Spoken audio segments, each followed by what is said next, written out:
ভিডিওটোৰ প্ৰথম কুৱেশ্যনটো হ'ব দক্ষিণ ভাৰত জয় কৰা দিল্লীৰ প্ৰথম সুলতান কোন আছিল? দক্ষিণ ভাৰত জয় কৰা দিল্লীৰ প্ৰথমগৰাকী সুলতান কোন আছিল বুলি সুধিছে। ইয়াৰ ৰাইট এনচাৰটো হৈ যাব option number B Alauddin Khilji. Alauddin Khilji আছিল প্ৰথমগৰাকী সুলতান যিয়ে দক্ষিণ ভাৰত জয় কৰিছিল।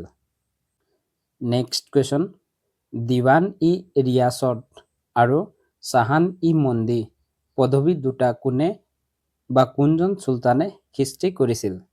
দিৱান-ই-ৰিয়াসত আৰু চাহান-ই-মন্দি এই পদবী দুটা কোনজন চুলতানে সৃষ্টি কৰিছিল বুলি সুধিছে। ইয়াৰ ৰাইট এনচাৰটো হৈ যাব option number B Alauddin Khilji. Alauddin খিলজীয়ে এই পদবী দুটা সৃষ্টি কৰিছিল।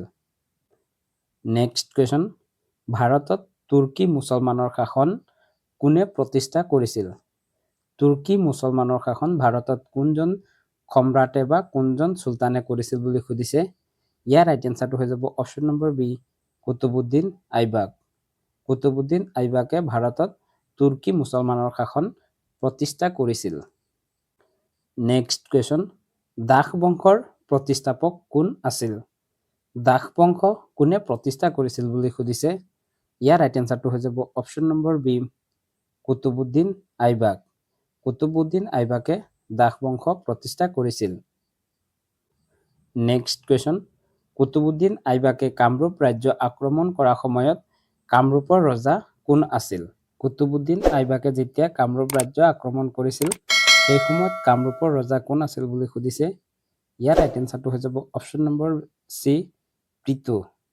কুতুবুদ্দিন আইবাকে যেতিয়া কামৰূপ ৰাজ্য আক্ৰমণ কৰিছিল সেই সময়ত কামৰূপৰ ৰজা আছিল প্ৰীতু। নেক্সট কুৱেশ্যন কুতুবুদ্দিন আইবাকে কামৰূপ ৰাজ্য আক্ৰমণ কৰাৰ সময়ত তুৰ্কী সেনাপতি কোন আছিল? কুতুবুদ্দিন আইবাকে যেতিয়া কামৰূপ ৰাজ্য আক্ৰমণ কৰিছিল সেই সময়ত তুৰ্কীসকলৰ সেনাপতি কোন আছিল বুলি সুধিছে। ইয়াৰ ৰাইট এনচাৰটো হৈ যাব option number C ibn Bakhtiyar. Ibn Bakhtiyar আছিল তুৰ্কীসকলৰ সেনাপতি। নেক্সট কুৱেশ্যন কুতুব মিনাৰ কোন ঠাইত অৱস্থিত? কুতুব মিনাৰ কোন ঠাইত আছে বুলি সুধিছে আৰু ইয়াৰ ৰাইট এনচাৰটো হৈ যাব option number C Delhi. Qutub Minar দিল্লীত আছে। নেক্সট কুৱেশ্যন কুতুব মিনাৰৰ নিৰ্মাণ কাৰ্য কোনে আৰম্ভ কৰিছিল? কুতুব মিনাৰৰ নিৰ্মাণ কাৰ্য কোনে ষ্টাৰ্ট কৰিছিল বুলি সুধিছে আৰু ইয়াৰ ৰাইট এনচাৰটো হৈ যাব option number B Qutbuddin Aibak. Qutbuddin আইবাকে কুতুব মিনাৰৰ নিৰ্মাণ কাৰ্য আৰম্ভ কৰিছিল। কিমান চনত আৰম্ভ কৰিছিল সেইটো আপোনালোকে কমেণ্টত জনাব। নেক্সট কুৱেশ্যন কুতুব মিনাৰৰ নিৰ্মাণ কাৰ্য সম্পূৰ্ণ কোনে কৰিছিল? কুতুব মিনাৰৰ নিৰ্মাণ কাৰ্য আৰম্ভ কৰিছিল কুতুবুদ্দিন আইবাকে কিন্তু সম্পূৰ্ণ কোনে কৰিছিল বুলি সুধিছে। ইয়াৰ ৰাইট এনচাৰটো হৈ যাব option number C Iltutmish. Qutub মিনাৰৰ নিৰ্মাণ কাৰ্য সম্পূৰ্ণ কৰিছিল ইলতুৎমিছে। নেক্সট কুৱেশ্যন ইলতুৎমিছ কেতিয়া দিল্লীৰ চুলতান হৈছিল? ইলতুৎমিছ কেতিয়া দিল্লীৰ চুলতান হৈছিল বুলি সুধিছে। ইয়াৰ ৰাইট এনচাৰটো হৈ যাব অপশ্যন নম্বৰ চি 1211 খ্ৰীষ্টাব্দত। 1211 খ্ৰীষ্টাব্দত ইলতুৎমিছ দিল্লীৰ চুলতান হৈছিল। নেক্সট কুৱেশ্যন ইলতুৎমিছক চুলতান-ই-আজম উপাধি কোনে প্ৰদান কৰিছিল? ইলতুৎমিছক চুলতান-ই-আজম এই উপাধিটো কোনে প্ৰদান কৰিছিল বুলি সুধিছে। ইয়াৰ ৰাইট এনচাৰটো হৈ যাব অপশ্যন নম্বৰ চি বাগদাদৰ খলিফা।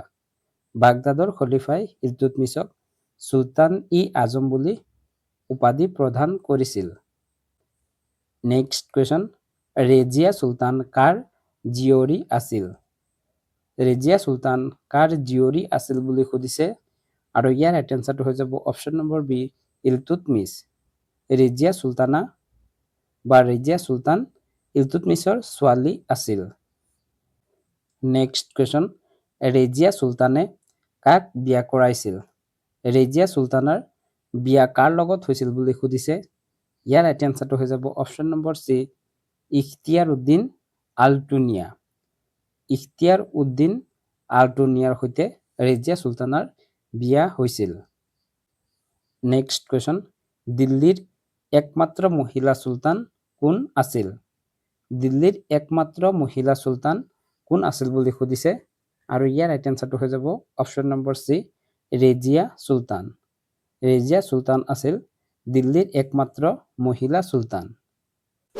নেক্সট কুৱেশ্যন, দাস বংশৰ শেষৰজন চুলতান কোন আছিল? দাস বংশৰ প্ৰথম চুলতান আছিল কুতুবুদ্দিন আইবাক, কিন্তু ইয়াত শেষৰজন সম্ৰাট বা চুলতান কোন আছিল বুলি সুধিছে। ইয়াৰ ৰাইট এনসাৰটো হৈ যাব অপশ্যন নম্বৰ সি শামছুদ্দিন কাইমৰ্ছ। শামছুদ্দিন কাইমৰ্ছ আছিল দাস বংশৰ শেষৰগৰাকী চুলতান। নেক্সট কুৱেশ্যন, কোন চুলতানে নিজকে ঈশ্বৰৰ প্ৰতিনিধি বুলি কৈছিল? কোনগৰাকী চুলতানে নিজকে ঈশ্বৰৰ প্ৰতিনিধি বুলি সম্বোধন কৰিছিল বুলি সুধিছে। ইয়াত ৰাইট এনসাৰটো হৈ যাব option number B Giasuddin Balban. Giasuddin বলবনে নিজকে ঈশ্বৰৰ প্ৰতিনিধি বুলি কৈছিল। নেক্সট কুৱেশ্যন, খিলজী বংশৰ প্ৰতিষ্ঠাপক কোন আছিল? খিলজী বংশ কোনে প্ৰতিষ্ঠা কৰিছিল বুলি সুধিছে আৰু ইয়াৰ ৰাইট এনসাৰটো হৈ যাব অপশ্যন নম্বৰ সি জালালুদ্দিন খিলজী। জালালুদ্দিন খিলজীয়ে খিলজী বংশ প্ৰতিষ্ঠা কৰিছিল। কিমান চনত প্ৰতিষ্ঠা কৰিছিল সেই এনসাৰটো আপোনালোকে কমেণ্টত জনাওক।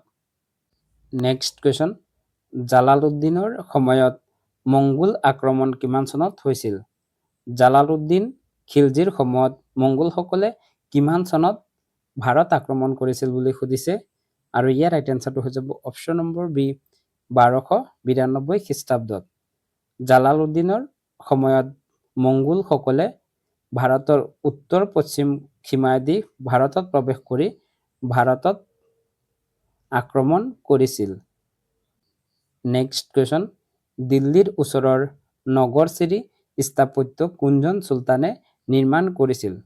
নগৰচিৰি স্থাপত্য কোনজন চুলতানে নিৰ্মাণ কৰিছিল বুলি সুধিছে আৰু ইয়াৰ ৰাইট এনসাৰটো হৈ যাব option number B Alauddin Khilji. Alauddin খিলজীৰ দিনত নগৰচিৰি স্থাপত্য নিৰ্মাণ কৰা হৈছিল। নেক্সট কুৱেশ্যন, কুতুব মিনাৰৰ চৌহদত থকা আল্লাই দৰৱাজা কোনজন চুলতানে নিৰ্মাণ কৰিছিল? আল্লাই দৰৱাজা যিখন কুতুব মিনাৰৰ চৌহদত আছে এইখন কোনে নিৰ্মাণ কৰিছিল বুলি সুধিছে। ইয়াৰ ৰাইট এনসাৰটো হৈ যাব option number B Alauddin Khilji. Alauddin খিলজীৰ দিনত কুতুব মিনাৰৰ চৌহদত থকা আল্লাই দৰৱাজাখন নিৰ্মাণ কৰা হৈছিল। নেক্সট কুৱেশ্যন, খিলজী বংশৰ শেষৰজন চুলতান কোন আছিল?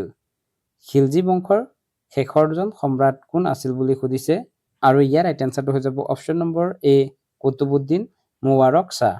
কুতুবুদ্দিন মুবাৰক শ্বাহ আছিল খিলজী বংশৰ শেষৰগৰাকী চুলতান।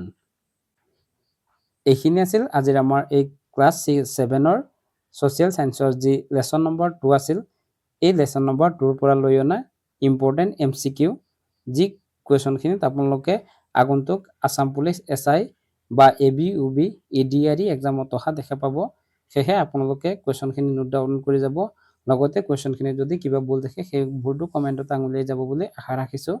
ইয়াৰ পিছত আজিৰ আমাৰ কুৱেশ্যনটো হ'ব প্ৰথম তৰাইনৰ যুদ্ধ কিমান চনত হৈছিল? ফাৰ্ষ্ট বেটেল অফ তৰাইন কিমান চনত হৈছিল? ইয়াৰে 4টা অপশ্যন দিয়া আছে। অপশ্যনখিনিৰ ভিতৰত আপোনালোকে ৰাইট এনসাৰটো কমেণ্টত জনাব আৰু নহ'লে ইয়াৰ এনসাৰটো আমি ডেছক্ৰিপশ্যনত দি দিম। তাৰ পৰা গৈ আপোনালোকে ইয়াৰ এনসাৰটো জানি ল'ব পাৰিব। ভিডিঅ'টো যদি এতিয়ালৈকে চাই আছে তেতিয়াহ'লে ভিডিঅ'টোত এটি লাইক কৰি চেনেলটো ছাবস্ক্ৰাইব কৰি যাবলৈ নাপাহৰিব। ভিডিঅ'টো শেষলৈ চোৱাৰ বাবে ধন্যবাদ। জয় আই অসম।